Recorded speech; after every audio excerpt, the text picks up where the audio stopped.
Ladies and gentlemen, good morning. Thank you to the Mayor, Gergely, for this kind of invitation. I'm very happy to be again in this very, very beautiful city, and the first time with the Mayor.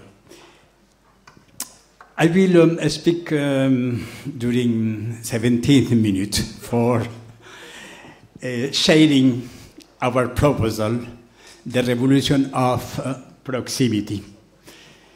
The 15-minute city is very well known worldwide today, but I said very often the number of minutes is not important. We have the 15-minute city, the 10-minute city, the 30-minute territory, the 20-minute neighborhood, the 50-minute complete neighborhood.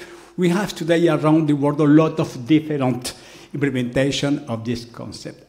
At the same time, I'm very proud of that because we have proposed this concept. Today, in all continents, in different cities, we have a lot of mayors, international organizations of mayors totally involved for deploying this concept. And at the same time, we have a very large and dynamic scientific community for deepening this concept, for completing this concept. This is not a doxa. This is not a list with a checkpoint. No, this is a response in face with the ecological, economical, and social crisis in our cities today around the world. Unfortunately, today we have this dramatic situation in this region.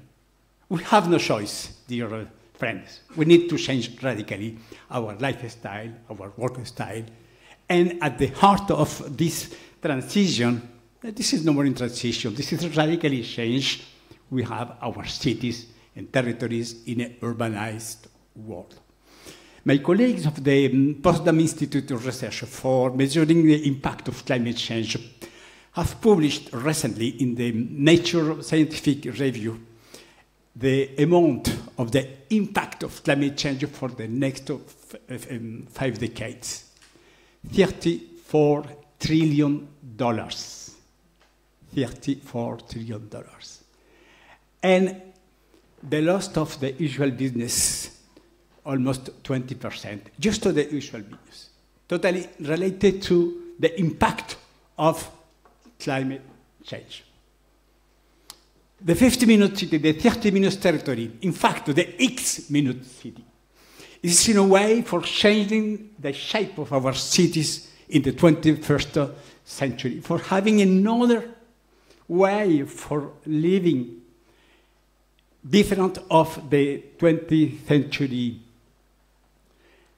organization of cities based on the predominance of individual cars. Zonification along distances. The happy polycentric city is in fact in response in the 21st century for reconciling in radical ecological way for reducing our CO2 footprint, for preserving our natural resources, for turning from the fossil energies to renewable energies, and at the same time for develop a more vibrant local economy, employment, jobs, shorter circuits. We don't have an opposition between ecology and economy, and to take a benefit for citizens, dwellers, for having a positive social impact. Regenerating our natural resources, relocating our jobs, and reviving our social links are the three essential points of this sustainability for cities in the 21st century. In a positive ecological way, more livable cities. In an economical relocalization of employments, more viable cities. And for developing more social exclusion, fighting against racism, populism, exclusions, to have more inclusive and equitable cities. The rise of the 50-minute city is in reality your engagement of the lot of mayors around the world, in 5 continents, with the main international organization of mayors or countries totally committed for transforming our cities. C40 cities, UCLG, UN Habitat. I'm very proud of my team at Sorbonne University. We have today around the world a lot of different nicknames for that. I received a lot of different praises, even if I'm not urbanist, neither architect. I am mathematician and computer scientist. But the favorite award is this one. This is not for Carlos Moreno. UN Habitat, the Scholar of Honor in 2022, is an award for the global movement of 15-minute city. This is not my prize because this is no more my concept. This is the common good of the scientific community for developing a new narrative, a new dynamic mobilization for a sustainable urban development in order to contribute to accelerating the implementation of the new urban agenda in the post-COVID-19 times. I was attacked by the international alt-right, by far right. Then 6 months, I was under police protection with my wife, with my daughters, because I am a globalist. The far right said Moreno is an employee of George Soros. He said it's an employee of the World Economic Forum. He's a globalist. He's a member of the invisible worldwide government. I received a lot of death threats. In fact, it's true. We are a global movement. This is the localism, a global movement for developing a more vibrant and dynamic localism. But not a localism for saying we want just to live in our city, in our district, in my street. No. We are a humanistic localism.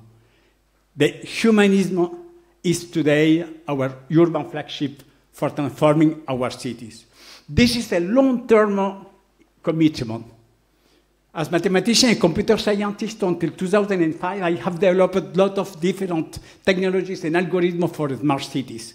In 2010, I met my colleague, my friend, my master, Professor Mohamed Yunus, when he wrote this fantastic book, A World of 000, zero carbon, zero poverty, zero exclusion. And I have decided to change my topic. No more mathematics and computer science just for a smart city, but to develop services for people.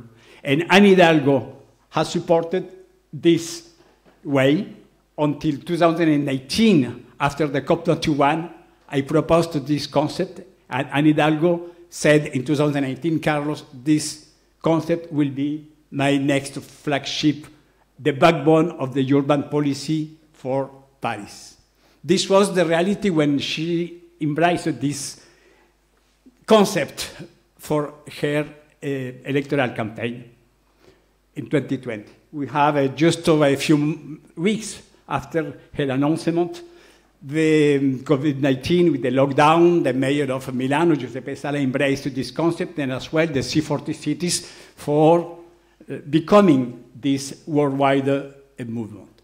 We have created today the Global Observatory of Sustainable Proximities. I will go in the next months to Cairo for the World Urban Forum 12th. We will continue to develop this global movement of different major cities around the world. In Europe, for 3 years, the European Union has created the Driving Urban Transition Program for funding different projects, cities, academics, stakeholders, private companies. And of course, we are very optimistic today with the appointment of our colleague and friend Teresa Rivera as the new just sustainable competitive transition for the European Union. We have today more than 100 projects in Europe.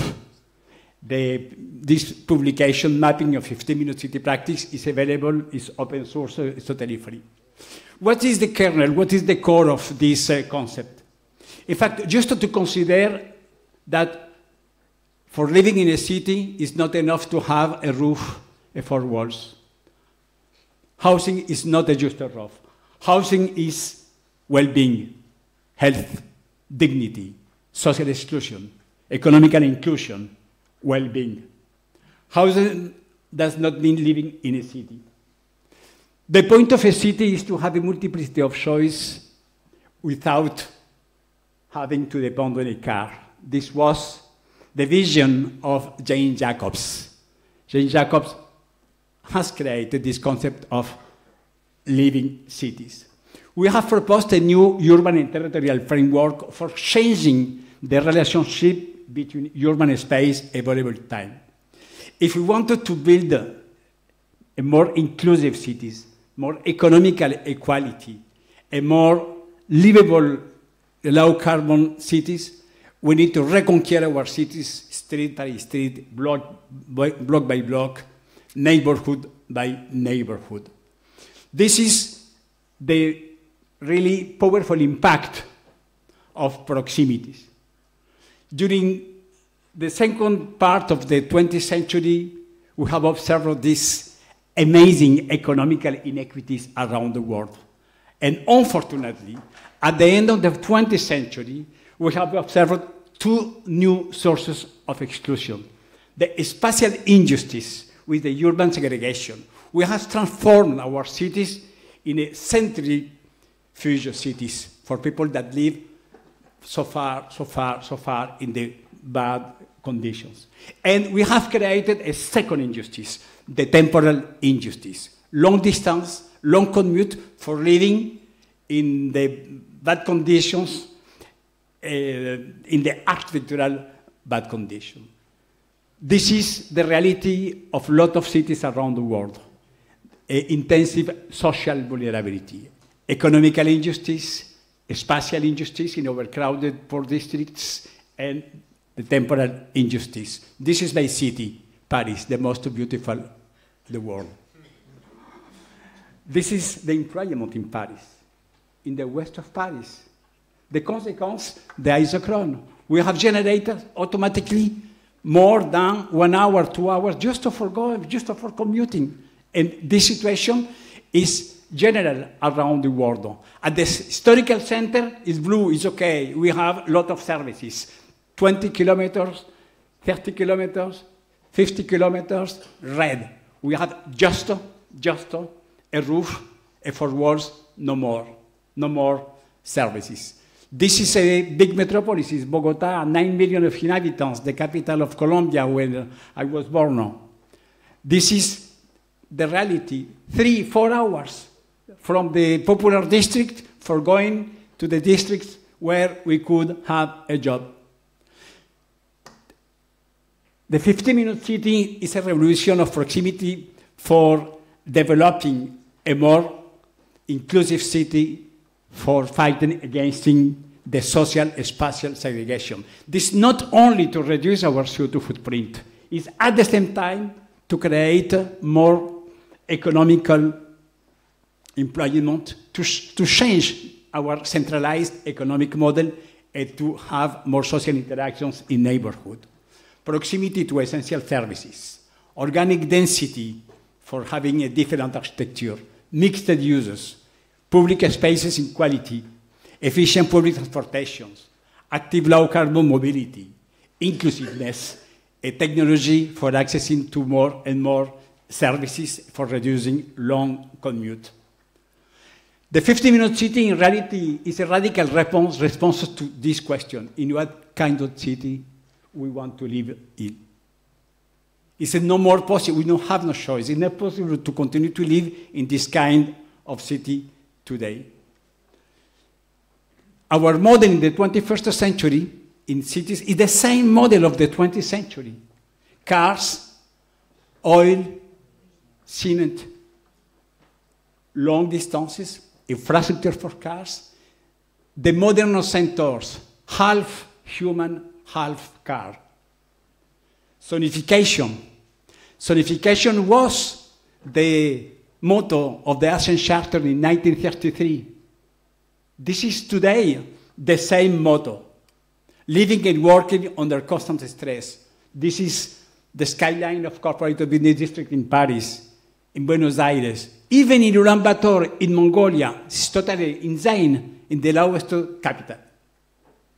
The 50-minute city is a way for reinventing a new economical geography in a sustainable proximity. We have this double job with Mohamed Yunus for the 000, with the Nobel Prize Paul Krugman for developing the nearshoring, the new economical geography for developing a new business model, a new economic model in cities.